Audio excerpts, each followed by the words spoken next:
Chapter 51. Alone it stood at the center of Zoma's plains.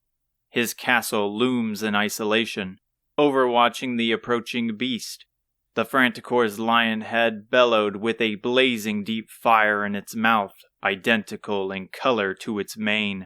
Whipping and hissing of the black snake tail echo throughout the land, its crescent fangs dripping with green acid.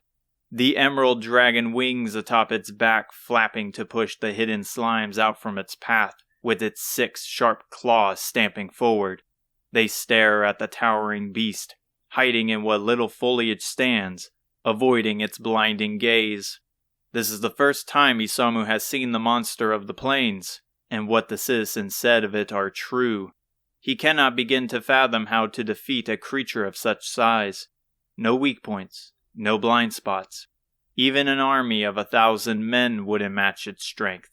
None of that mattered, however. The Franticore was simply another step to reach Zoma.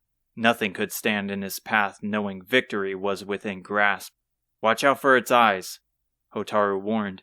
"If spotted, hands will come out from the ground and hold you down." Isamu withdraws the golden claw from his overhanging cast. He stares at the golden sheen. "I hear you loud and clear," he answered, attaching the claw to his hand, flexing the fingers. "I will provide support," Fedir said. "I can't sense anything else out there, and I will deal with the hands." "It's nice to have support again. Only so much my strikes can do alone," Isamu said, and Fedir nodded in his direction. Hotaru draws her sword, her legs squatted, ready to pounce. "Let's bring this beast down and find Aziza." Together they spring out from the shrub, weapons in hand, spells ready. As they close the gap, the Franticore locks its eyes on Isamu. Its yellow gaze switches to a fearsome red. Muddy hands, mixed with dirt and ash, reach out from the dry soil of the earth, holding him still, their cold hands marking his clothes with dirty stains. He flails his body around, but can't escape as more hands latch onto him. The fire in the Franticore's mouth builds, and he locks eyes with the blinding flame. A harsh wind from nowhere, sharp and swift like a sword slash, blows across the plains, severing the fingers of the muddy hands as they are caught in the storm, loosening their grip. The fire is belched, and he dives out of its path as the hands are melted to cinders. "A little close for comfort, don't you think?" Isamu shouted. Fedir aims his hand towards Isamu. A green light wraps around him. A fast-flowing energy like lightning pulses in his veins. "Better late than never, right?" The red, piercing gaze catches him again, and hands reappear. However, Fedir's spell takes into effect. He avoids their grabs with ease, outrunning the gaze of the beast. He runs towards the front legs of the beast where Hotaru is stabbing her sword into the thick pelt, yet leaves no cuts upon its fur. "We need another plan," he announced, with him picking her up as hands approach them. He reaches below the face where another harsh wind blows. However, the path is upwards, spinning in a circle, scooping up dirt, grass, and fallen branches, forming a fierce tornado, caught in the eye of the storm. Its sheer strength blows all approaching hands away, sucking in the mud, making the tornado unclear. It rises and they shoot towards the head of the lion, its eyes trying to scan past the grime of the tornado. It fires another stream of flames at the base of the squall, where it consumes the flames, incinerating the land beneath. The tornado is pushed away by another torrent of wind, and left in its place is nothing but ash. Hotaru and Isamu fly through the air as the fierce fire reaches the top. They fall onto the thick pelt on its back. The fur is scorching on their hands, and she pierces her sword into its skin as an anchor. Finally, a roar of anguish belts out. Damage has been done. She lifts her holy sword, tearing it back from deep in its skin, leaving a spill of light in its place, going for another stab, but a rattle halts her attempt. The snake leans its head forward, baring its toxic fangs. Hotaru carries her sword close, holding firm as the violent wind from the dragon's wings flap. Isamu holds his claw ready and stares down the serpent. He rushes forward with speed, evading its snaps. He dodges another bite, grabbing the neck. The snake hisses, whipping its body around, the loud cracks booming in the sky. Hotaru runs forward to help him, careful to not fall, but with another whip of the snake, he flies off the back of the monster. His scream pierces along with the horrors of the lion's roars and snake's cracks across the sky. She glances off the back to find him sprawled on the ground, twitching his body as he rises. She snaps back to the snake, its head mere feet from her face, its breath like death. It lunges forward, shooting poison from its fangs. She rolls out of its path, and it sinks its fangs into the back. The Franticor roars again. She runs to the neck of the snake, slashing her holy blade with a war cry to match the chaos. Its tough scales are resilient, but not enough.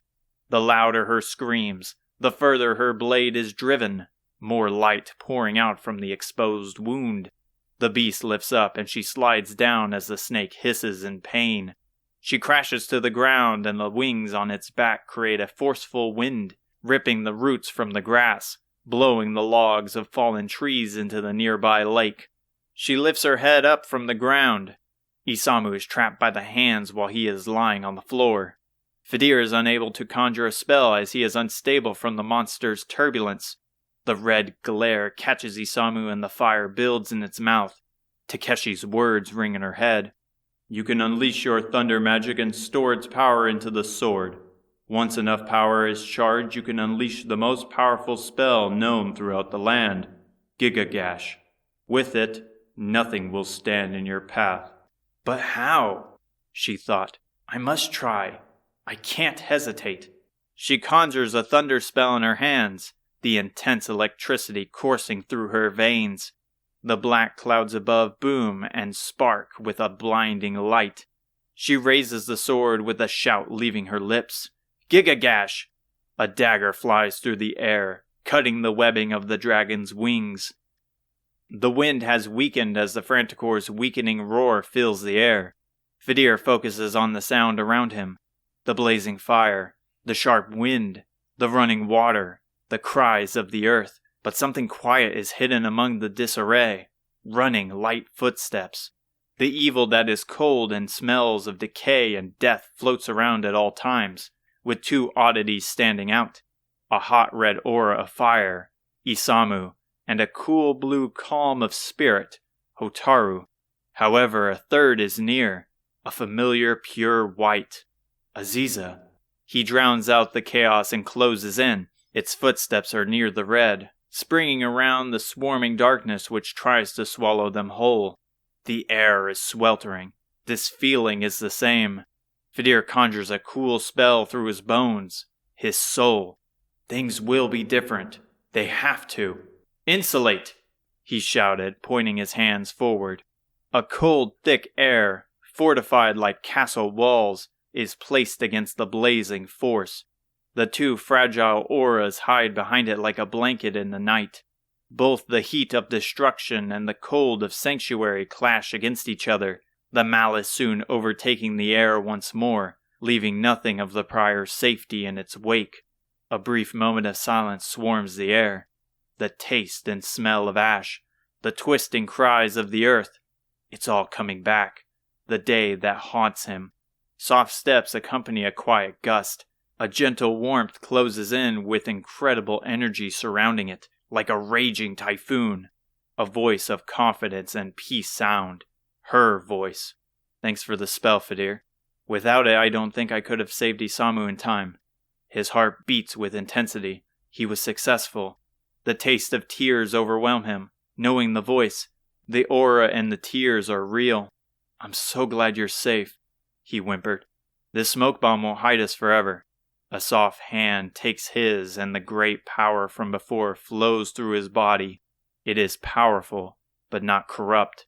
His soul feels like he's flowing through an ocean of light blessed by the goddess. The person I met said only you can use the staff.